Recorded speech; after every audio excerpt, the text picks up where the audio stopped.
My name is Marianne. I'm 43. I live in a town so small that the gas station also sells birthday cards, and the post office is run by a woman who's been knitting the same scarf for 6 years. It's quiet here. Predictable. And after my divorce at 38, predictability was my refuge. My marriage had ended without fanfare. No screaming. No betrayal. Just years of growing silence between two people who once dreamed of forever. My ex-husband, Thomas, was kind. Still is. We just dissolved. Like sugar in lukewarm tea. I stayed in the house, the one with the blue shutters and the porch swing I never used. No children. No dramatic custody battles. Just an aching emptiness that eventually settled into routine. I became good at being alone. Mornings were for coffee and my cat Clive, afternoons spent as the librarian at Oak Hollow High. Evenings drifted into quiet dinners, paperback novels, and once in a while, wine with the girls, who were mostly just as divorced and just as settled. Then came October. The leaves had just begun to blush, and the town's air was thick with pumpkin spice and wood smoke. I was rearranging the non-fiction shelves that Tuesday morning when I heard the library door creak open. Nothing unusual about that, except this time, the footsteps didn't shuffle like they belonged to Mrs. Watson looking for crossword puzzles. They were confident. Crisp. And then I saw him. He had city written all over him, tall, broad-shouldered, with that sharp, clean look that didn't quite match our sleepy village. A navy wool coat, slightly rumpled jeans, a worn leather messenger bag slung across one shoulder. His eyes were the color of sea glass, something between blue and green, unreadable but magnetic.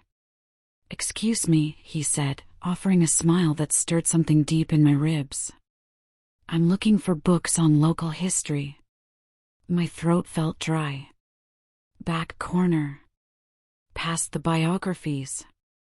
"You'll hear the floor squeak." He chuckled, and that sound, low, warm, and utterly disarming, wrapped around me like a forgotten melody. Sounds charming. I turned away too quickly, pretending to adjust a stack of encyclopedias. Who even uses those anymore? His name was Daniel. He just moved into the old Callahan house on Sycamore Street, the one everyone said was haunted, but in truth just hadn't had love inside it for 2 decades. He was a former architect turned writer. He said he needed quiet. He said he needed space. He found both in our town. But somehow, he also found me. Daniel became a regular. Every Tuesday and Friday. Sometimes Saturday mornings. He returned books he hadn't read, borrowed ones he already owned, and lingered near my desk far longer than necessary. We talked about books. Then music. Then childhood. One day, he brought coffee from Bella's Cafe across the street and just stayed. We didn't flirt. Not at first. But something unspoken began to thread between us. Something warm. Safe. Intriguing. One Tuesday afternoon, he handed me a copy of Love in the Time of Cholera. "You've read this?" he asked. I nodded. "More times than I can count." "Would you read it with me?" "I never have. But I think I'd like it better that way."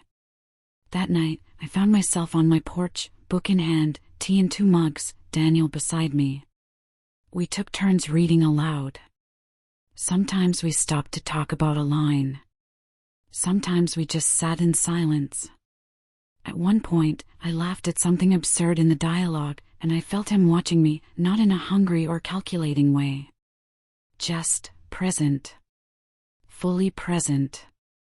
And no one had looked at me like that in years. Over the weeks, our visits deepened. He'd fix little things at the library, oil a squeaky door, change a light bulb. One Friday, he helped me lift a shipment of new books and ended up staying for 3 hours reorganizing the entire American history section. "Are you always this helpful?" I teased. Only when I'm trying to impress the librarian, he replied, grinning. That night, he walked me to my car. It was cold. I shivered, and he instinctively wrapped his arm around my shoulders. Just briefly. Just enough. I didn't pull away. And yet, I resisted. Not him. Me. My feelings. I kept trying to fold him into my simple, safe routine, but he didn't fit. He was spontaneous. Big. Curious. While I kept my world small on purpose. The turning point came on a rainy Thursday. He invited me over for dinner. His kitchen smelled like roasted rosemary chicken and red wine. Jazz played softly in the background, and candles flickered against the windows. He handed me a glass of wine, brushed a strand of hair from my face, and said, "You look like spring just arrived."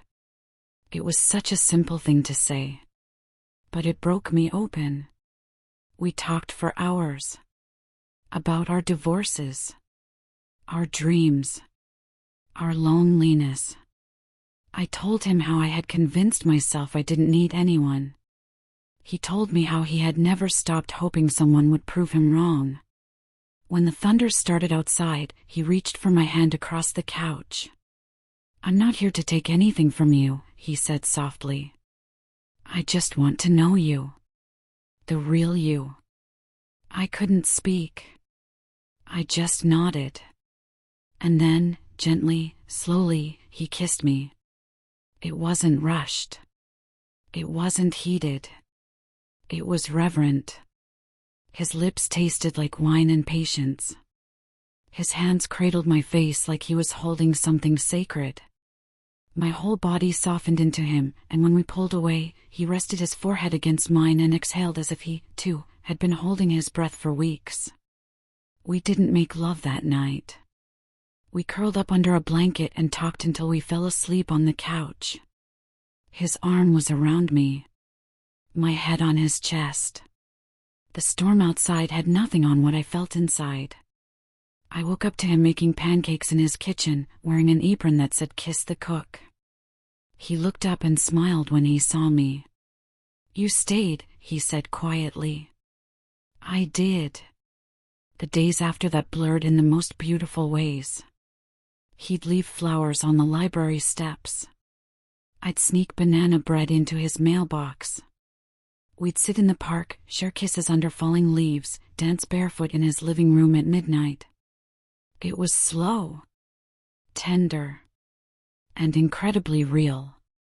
One morning, I told him, "You're too big for my little world." He paused. "Then let's make it bigger." And somehow, we did. I didn't give up my routines, I just made room in them. He didn't try to fix me, he just showed me that I wasn't broken. We found a rhythm that was ours. Laughter in the kitchen. Reading under blankets. Hugs that lingered. Kisses that whispered everything we never had to say aloud. It's been 14 months. We're building a life. It's not perfect. But it's ours. And sometimes, I sit on that old porch swing, cup of coffee in hand, Daniel beside me, and I look out at the horizon with a full heart. Because I used to believe I had to keep my world small to feel safe. But love, real love, doesn't fit in corners. He was too big for my little world. And thank God for that.